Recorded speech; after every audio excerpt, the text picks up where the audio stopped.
Patay matapos pukpukin ng bato sa ulo ang isang dalaga sa Nueva Ecija.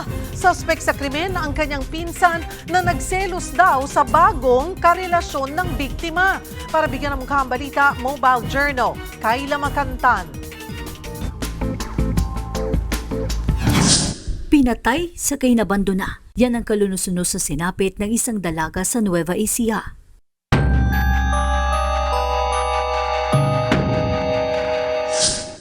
Bandang 2:00 na madaling araw, natingilan ang mag-inang nagja-jogging sa kalsada ng Barangay Malasin, San Jose City.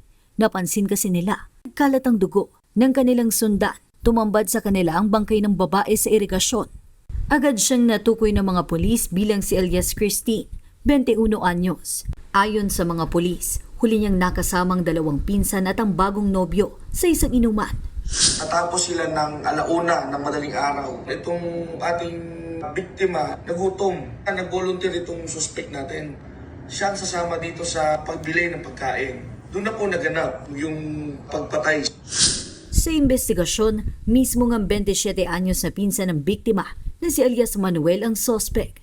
Nagkasagutan daw ang dalawa hanggang sa kumuha ng bato ang suspect na ipinukpok niya sa muka at likod ng biktima. Nang mawala ng malay ang dalaga, saka siya kinaladkad papunta sa irigasyon. Ang punot dulo ng krimen, selos. Yung sarili niyang pinsan, parang may relasyon sila. Nung time na nagiinom po sila, nagsiseros na po siya dahil nagkakaroon ng konting lambingan itong magbagong kasintahan po. Agad sumuko ang suspect at inaming nadala siya ng sobrang galit. Himas rehas siya ngayon at nahaharap sa kasong murder.